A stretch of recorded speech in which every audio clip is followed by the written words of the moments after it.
What's good, everybody? The tariffs are official. We are in a trade war. And just so you guys know, nobody wins a trade war. Everyone loses. Everyone loses. So, for the life of me, man, I can't understand or figure out why Donald Trump and the people around Donald Trump believe that tariffs are a good thing. I can understand why Trump believes that, because Trump doesn't really read. You know, he's not a high thinker like that. Someone says something once upon a time, it stuck with him. Tariffs are good.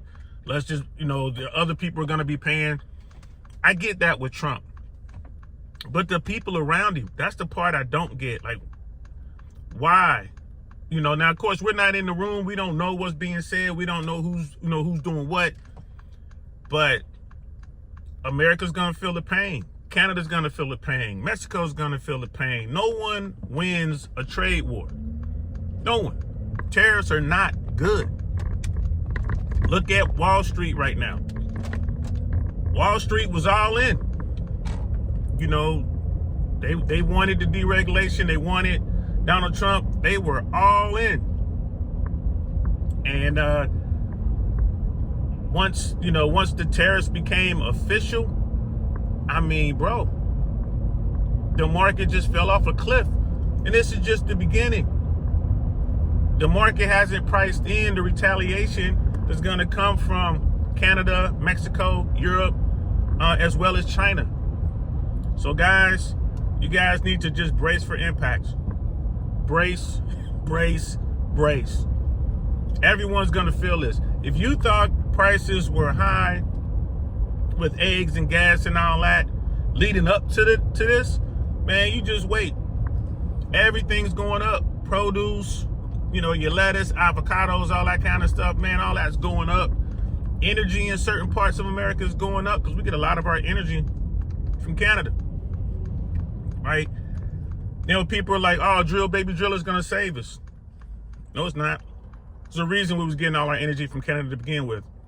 So it is going to get very, very, very difficult out here, guys. It's going to be hard. I knew that it was going to be issues. I said it in multiple conversations. I knew this was going to be tough. I knew that there was a chance that this downturn was going to be worse than the Great Recession, but it wouldn't quite be like, Great Depression or anything like that. And I still stand by that. I believe that this is going to be a small depression. It's not going to be like, people starving to death in the streets or anything like that, but you're going to see the unemployment numbers skyrocket. You're going to see people out here looking for work. You're going to see people suffering because the Doge is cutting away at America's safety net, right? You're going to see folks who, you guys are going to realize just how many people were relying on the government to just help them make it from, month to month. Because, people need help getting, food. Food stamps and the requirement for food stamps have changed. People needed help, with college. People needed help with daycare. People need help with emergencies. Something goes wrong with your vehicle or whatever. People need help. And that help would come from the government in one shape or another. It would come in the form of grants. It would come, grants to companies who help folks out. It will come in the form of money for school with loans and stuff like that. So people aren't getting that now. And the train doesn't stop. Right? The life continues on. It's going to get tough, guys. This tariff thing, I mean, you got to look at it. We're talking about tariffs. We're in the tariff war right now, and the epicenter of the war is right here in North America, Mexico, Canada, and the USA. And so that's 25% on Mexico, 25% on Canada, and then an additional 10% on China. We get the vast majority of our stuff from these places, right?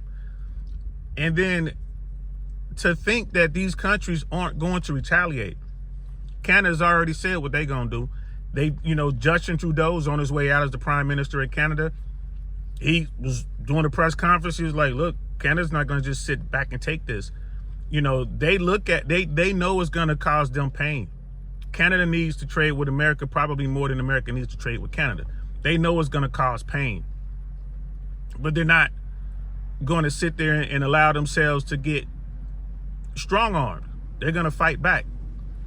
Right? That's the thing, man. Sometimes when you set it off, like Donald Trump just set it off with these tariffs, thinking they ain't going to retaliate, man, that's insane.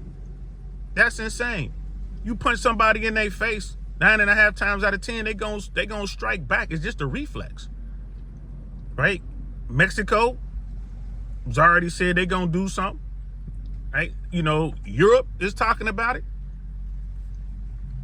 And the only people who are gonna get hurt in all this are the regular folks. Canadians and Americans and just regular people out here are gonna feel the pain, because these tariffs, these prices are gonna get passed on. 25% that America's gonna charge on goods coming from Canada, and Canada's gonna turn around and they're gonna charge their own tariffs. And Trump's already said, if they do that, then I'm gonna step it up. It's dumb. It's dumb. For no reason. None whatsoever. Normally with the Republicans, so long as you don't hit them in their pockets, they'll go ahead and toe the line. But look at Wall Street. Wall Street right now is like, hey, they can't even provide any kind of cover whatsoever. They're all like, man, this is dumb. Look at the markets. And then you have a couple talking heads who are like, but this and that and Biden and da-da-da. Like, nah, bro. Biden ain't president no more. This never happened under Biden. Right? Watch the job numbers. Those are still going through making cuts. Department of Education is on the chopping block. They're offering $25,000 for people to take a buyout to leave. Same thing they did with the FAA. Right? The number is lower, but they did the same thing. They're going to cut. They're going to continue to cut, lay off, basically fire folks. You look at housing. Still, housing costs still stubbornly high, although some buyers are dropping the ask on some of their new properties. Brand new properties, the prices of some of those are coming down, depending on what state, what city you in. Interest rates are still up. Interest rates can't come down now. If they drop interest rates, I think that'd be like the death knell. Interest rates come down, then inflation goes through the roof. Now your money becomes absolutely worthless. So Jerome Powell definitely has to hold what he got. Like, y'all, man, we gotta, in fact, take the interest rates up. It's just a matter of time before housing falls. The price of housing. There's already people who can't afford, because of the interest rates, they can't afford to buy a house. They want to buy a house, but they can't. Right? They just can't. $450,000. I think that the average home is somewhere around $400,000 at 7%. How much is that a month over 30 years? Right? With insurance and, with association, with everything else tied into that. You can't afford it. People can't afford it. The bank's not going to approve the loan. And the bank is still on the hook for all that cheap money that was out there. Yeah, all these big companies borrow, hundreds of millions of dollars, and all that money is coming due. They're going to have to redo those loans at a higher interest rate. You got people who, imagine you borrowed $100 million at 3.5%, and now it's time to redo that loan, and the cheapest rate you can get on that $100 million is probably going to be 6.5%, 7%. Think about that. That's the cheapest. Right? Americans can't pay their car notes. People can't pay. Americans now are just barely paying the minimum on their credit cards. Banks are slashing credit card limits. So you might have woke up on Monday morning with your credit card limit being $1,000 on one particular credit card. You wake up on Tuesday and it's down to $500. Just slashed it, which is going to mess up your debt to income ratio. There's so much going on. Each feeds on the other, bro. And it's the perfect superstorm. It's the perfect superstorm, guys. This is it. There's gonna be pain now. There's no way around it. We're already in it. People are already feeling the pain, and it takes time. Give it 6 months from now. 6 months. Now, you look at Trump's approval ratings right now, 6 months from now, well, they're gonna be talking about impeaching this guy. They're gonna want him out of office. They're gonna want him out of office. There's no cover. None. So just brace for impact, guys. It's so much more going on. I mean, think of the immigration stuff. Like we're out here actively seeking to deport millions and millions of undocumented people. I think the number is 11 million. I think that was the goal. They want to deport 11 million. Correct me if I'm wrong in the comments below. You know how much that costs? You look at all the federal troops down at the border. You know how much it costs to keep those federal troops down there per day? Where's that money coming from? The tax cut. Like the tax cut for the richest Americans. You know how much that costs? And here's the thing. People are like, well, Doja's going to find that money. No, they're not. No, they're not. And that's guys, look into this. Look into this. Doja's not going to find enough money, cut enough money with these jobs and all that away from the government to pay for these other initiatives. This is why the House wants to increase the spending limit. The whole point of doing Doge and cutting back on government so you can take that money and pay for these things. That's not what's going on. They're doing all these cuts, causing all this pain, and they're still, and they being the Republicans, are still trying to raise the debt limit. They want to raise the debt ceiling. You know, Rand Paul in Kentucky was talking about this. Forbes has a really good video of him talking about this. This is a mess, guys. And you're going to feel it soon enough. There are a lot of MAGA people out there, Trumpers out there, Republicans out there who lost their jobs, great paying jobs, careers gone, basically overnight, gone. $100,000 a year plus. Where are they going to go find a job paying them that much money? They're done. They're done. The private sector's been cutting back like crazy for the past couple of years, and they're still cutting back. They're still laying off. Airlines are laying off. Tech companies are laying off. There's hardly any manufacturing here to begin with. So, though, bro, this is the problem. And y'all listen to the propaganda and say, oh, we're going to bring all these great jobs back. We don't have the infrastructure. It will take years just to rebuild the infrastructure that got dismantled because of NAFTA, you know, years and years and years and years ago. I thought NAFTA was a bad idea. And now look at this. America don't make anything. So people are like, oh, we're going to start making things again. With what money? How are we going to build the factories? How are we going to build the infrastructure? Right? With what? How? Brace for impact, guys. This is it. This is what it looks like. I know a lot of folks are out there like, oh, this is what I voted for. I didn't vote for this. Yeah, you did. This is exactly what you voted for. Dude said he was going to do most of this stuff. It's just people didn't believe he was serious. This is what happens when you vote for somebody, man. You don't know. This is it. This is it. And for all you people that was like, oh, Trump is just brilliant, mastermind, ordered a deal guy, just billionaire business mogul. Every company that Trump ran failed. And now you see why. This is the dude. Listen to the Epstein tapes. Epstein was saying about the guy, like, yo, he ain't that smart. He don't know what he's doing. He just knows he's basically a bullshitter. He knows how to smile and laugh and charm you, but outside of that, he don't know nothing. So Trump is out here doing all these things. Maybe he believes that's what's best for the country. Maybe he believes that he's correct in his actions. Or maybe it's something more sinister behind it. I don't know, bro. I don't know, but just looking at this in the short time period that this has all happened, bro. He got in office in January 20th, and here we are in the first week of March. Wow.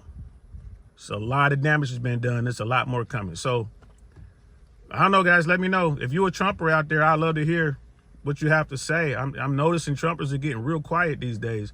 I would love to hear what y'all have to say. If you're someone who voted for Trump and, you know, Do you regret that vote? Are you still holding out that things are going to get good? Is there something I'm missing? Tell me what it is in the comments below so I can look into it. Fox News right now is talking about the art of the deal. There's always a deal. He's constantly working a deal, deal. Right? I got the book, The Art of the Deal. I'm gonna read it. I've had it for a long time. It's been I just moved it to the very top of my reading list. It's on my cocktail table right now, and my coffee table, I should say. And I'm gonna read that book. I'm gonna read it. I know for a fact that Trump didn't write it. He used a ghostwriter, but I'm gonna read that book. And I'm gonna see what I see, man. We could talk about that down the road a little bit. I hope you guys get through this. I really do. It's gonna get tough, guys. It's gonna get hard out there. Don't give up. Keep pushing forward. Don't stop. That's the key. I've been through stuff like this before. I've come up with next to nothing. I'm here to tell you, just keep pushing forward. Put your shame and all that, your pride and all that away, man. If you got to go work at McDonald's, man, then go work at McDonald's. If you got to go work at McDonald's in the morning and then go work at Wendy's in the afternoon and then go drive Uber at night, if that's what you got to do, do it. And if you're going to drive Uber, I would suggest that you rent a car if you can. I know Uber works with budget, I believe it is, where you can rent a car, because driving Uber is going to put a lot of wear and tear on your vehicle. And if you're out of warranty, that's going to be a problem. All the money you make for like 3 months driving Uber, you might have to put right back into the car because something might mess up. You might have to, fix a radiator or something like that. So, and do your best to try to save. Try to put away, if you can put away 10, 15, 20%, try to do it. Work as hard as you can and put away that money. For single parents out there, I know it's hard. People like me, I'm a single parent. I love dropping my daughter off and picking her up from school. My daughter's in high school, right? She's a little person. She can do her own thing. She could walk home. She can let herself in. She could cook. I just like doing this because I didn't have my parents there for me. I wanted to be there for my daughter, but you know what? I'm going to have to start working. I'm going to have to start. My pension is not enough. It's not enough. I'm going to have to get out here and start hustling. And like I said, I'm going to put my pride aside.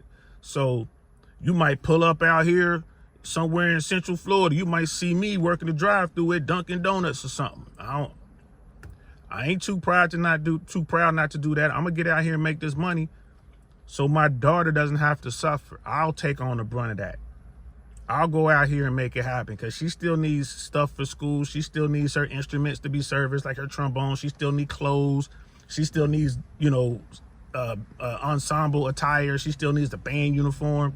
And that's just her. We still need to eat. We still got to pay utilities. We still got to pay insurance. So I'm going to do whatever I got to do to go out here and hustle.